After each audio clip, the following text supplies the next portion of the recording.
अभी हम लोग बसाही गांव के रास्ते में हैं। यदि बात किया जाए देवों के देव महादेव की महिमा अपरंपार है। विभिन्नताओं में एकता और विषमताओं में संतुलन, यह शिव परिवार से ही सीखा जा सकता है। शिव परिवार के हर व्यक्ति के वाहन से जुड़े प्राणियों को देखें तो शेर बकरी एक ही घाट पर पानी पीते हैं। यदि कार्तिकेय के वाहन मूषक है तो शिव के आभूषण सांप। वैसे स्वभाव से मयूर तो सांप का भक्षक होता है, यह एक दूसरे के दुश्मन है। इधर गणपति का वाहन चूहा है, जबकि सांप मूषक भक्षी जीव है। पार्वती स्वयं शक्ति है, वाहन शेर है, मगर शिव जी का वाहन तो नंदी बैल है। बेचारे बैल की सिंह के सामने क्या होता है, परंतु ऊंचे नीचे स्तरों के बावजूद शिव का परिवार शांति और प्रसन्नता पूर्वक कैलाश पर्वत पर समय बिताता है। कई चमत्कारों के बारे में हमने अक्सर सुना है। आइए इनके एक और चमत्कार के बारे में जानते हैं। गया से लगभग 20 किलोमीटर दूर बोधगया प्रखंड के बोधगया थाना अंतर्गत मुहाने नदी के किनारे बसा हुआ गांव बसाढ़ी है। बसाढ़ी में लगभग 400 साल पुराने शिवलिंग के बारे में हम आज बात करेंगे। इनकी महिमा को हम आप सभी लोगों को, सभी दर्शकों को दिखाएंगे कि इनकी क्या महिमा रही है। अभी हमारे बैकग्राउंड में यह बसाढ़ी शिवलिंग शिव मंदिर है।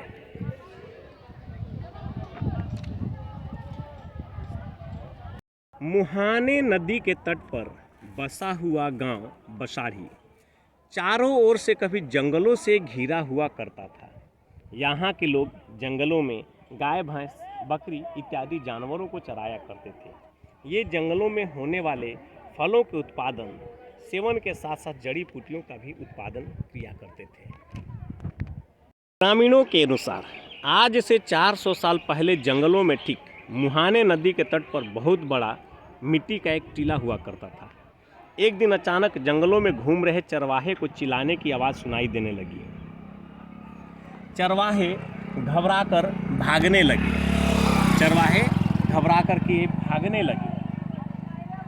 जाकर के चरवाहे बच्चे ने अपने परिजनों से कहा कि जब मैं जानवरों को चरा रहा था तो वहाँ पर पास में पड़े मिट्टी के टीले से मुझे रोने की आवाज़ सुनाई दी।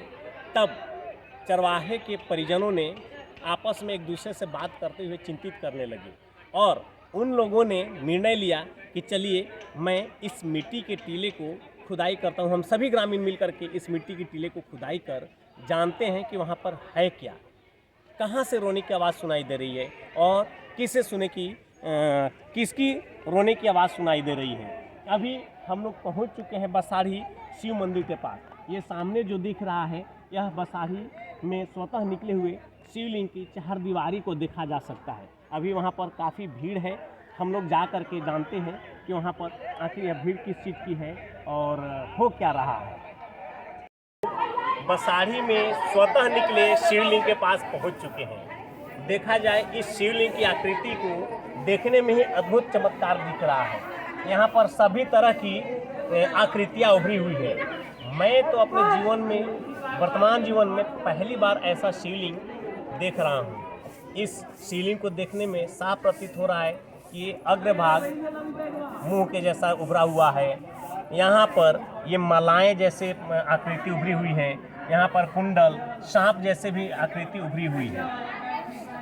अभी हम लोग बात कर रहे थे यहाँ के इस मंदिर के पुजारी दुधेश्वर पांडे जी हैं। पिछले कई सालों से इनके पूर्वज भी यहाँ पर पूजा करते आ रहे हैं। यानी हम यह कह सकते हैं यह महादेव के स्थान में जहाँ पर हम लोग हैं, इनके खानदानी पुजारी इन लोग रहे हुए हैं। तो पांडे जी के अनुसार पूर्व में स्वतः निकले शिवलिंग आज जिस अवस्था में है, पहले यह 6 फीट गड्ढे में हुआ करते थे, लेकिन 6 फीट गड्ढा भर जाने के बाद भी यह शिवलिंग आज भी उतना ही इसकी आकृति उभरी हुई दिख रही है जितना पहले 6 फीट गड्ढे में इनकी आकृति देखी गई थी। इस शिवलिंग से कोई भी छेड़छाड़ नहीं हुआ है। बिना छेड़छाड़ किए हुए जितना भी इस गड्ढा को भरा गया तो यह करीब 1.5 फीट की ऊंचाई में ही इनकी आकृति दिखती रही है। 6 फीट गड्ढे में भी इतनी ही आकृति थी और 6 फीट गड्ढा भरने के बाद भी इनकी आकृति इतनी ही है। हम अभी बात करेंगे इस मंदिर के पुजारी पांडे जी से। पांडे सर, बताएं, आप यहाँ के पुजारी हैं तो इस शिवलिंग की महिमा के बारे में कुछ बोलिए। हाँ, ये शंकर जी बहुत पुराना है। अभी मैं 7वां पुष्ट में पुजारी हूँ और उनके पहले भी लोग पुजारी हैं। हमारे पिताजी यहाँ का कहानी कहते थे कि इस गांव में एक बढ़ी रहता था जो ग्रीष्म ऋतु में जल देने वाला ऐसा बनता है ना, लकड़ी वाला। यह घनघोर जंगल था, आम का वृक्ष बहुत था, प्रकाश भी नहीं आता था इसमें सूर्य भगवान का। उसने हर वर्ष जल भरी देता था बना करके और भगवान शंकर से प्रार्थना करता था कि मुझे संतान हो। परंतु एक दिन ऐसा हुआ कि वह आवेश में आ करके और 3 टांगे शिव जी को मार दिया। 3 टांगे मारने से वो 3 फाँक हो गए। 2 तो थोड़ा पतला पतला रहा, एक बहुत गड्ढा रहा। हम अभी 52 साल हो गया मेरा पूजा करते हुए। जो बड़ा चिन्ह है उसमें इतना उंगली ढूक जाता था। माथा पर मारा तो इसके बाद रक्त स्राव होने लगा। गांव में जाके बोले लोग, यहाँ जमींदारों का शासन था। कई कनस्थ शुद्ध घी आया गांव से और शुद्ध घी के साथ हमारे पूर्वजों ने रुद्राभिषेक कराए और नाना प्रकार के पूजा पाठ हुआ, प्रार्थना की तो रक्त चलना बंद हो गया। और इसके बाद धीरे धीरे अपने आप जो थोड़ी दूरी पर उनका था टूटा हुआ वो सब जो है आकर के सत्य ऐसे भी से बात कर रहे थे।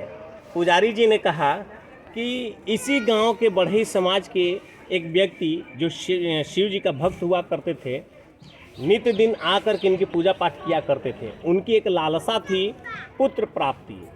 जब उन्हें लगा कि भाई मैं व्याकुल हो रहा हूँ, मेरी संतान नहीं हो रही है, तो एक दिन वह आवेश में आकर इसी शिवलिंग पर टांगे से 3 बार प्रहार किया और यह 3 टुकड़े में यह शिवलिंग बट गए। देखा जा सकता है 2 पतले पतले टुकड़ा हुआ था। अभी इस टुकड़े को देख सकते हैं हम, पतला है। एक बहुत मतलब मोटा भाग में बट गया था, जिसमें पुजारी जी ने कहा कि पूरी उंगली इसमें प्रवेश कर जाती थी। इस फटे हुए भाग से मानो कोई सजीव प्राणी का किसी अंग को काट देने में जैसे रक्त का स्राव होता है, वैसे इस शिवलिंग से खून का बहना शुरू हो गया और यह जो रक्त धारा थी रुकने का नाम नहीं ले रही थी। कैसे कैसे पुजारियों ने, कई प्रकांड विद्वानों ने, ब्राह्मणों ने आकर के इस शिवलिंग का रुद्राभिषेक किया। रुद्राभिषेक के साथ साथ अन्य कई तरह की पूजाएं की गई, तब जा कर के कहीं रक्त का स्राव होना बंद हुआ। हिस्से में हम त्रिकोणीय आकृति में चिन्ह देख सकते हैं चारों ओर। कई बार इस शिवलिंग की परीक्षा लेने के लिए भी कई ऋषि महर्षि आए और इस त्रिकोणीय आकृति के ऊपर तक ढक दिया गया, लेकिन ये जो शिवलिंग की महिमा है कुछ कहा नहीं जा सकता। यह शिवलिंग अपने आप ऊपर की ओर आ जाता है, कितना भी इसको ढक दिया जाए तो अपने आप यह शिवलिंग ऊपर आ जाता है। एक और ग्रामीण नरेंद्र कुमार प्राथमिक विद्यालय के शिक्षक हैं, उनके अनुसार शिवलिंग के चारों ओर बहुत बड़े मिट्टी का टीला बना करके चारों तरफ से इनमें शिवलिंग को दूध में डुबाने की कोशिश किया जाता है। तो यह मिट्टी का जो मेढ़ दे करके डुबाने की कोशिश करने के बावजूद भी मेढ़ अपने आप कहीं से न कहीं से टूट जाता है और शिवलिंग के इस भाग से ऊपर तक दूध से ढका नहीं जा सकता है। कहा जाता है कि यह जो है मुंह और नाक यहाँ पर के रूप में स्थित है, ये उभरा हुआ भाग, और नाक तक सटते सटते दूध अपने आप यह मेढ़ टूट जाता है, उसमें से सारी दूध बाहर बह जाते हैं। आज तक इस शिवलिंग को कोई दूध से ढक भी नहीं पाया है।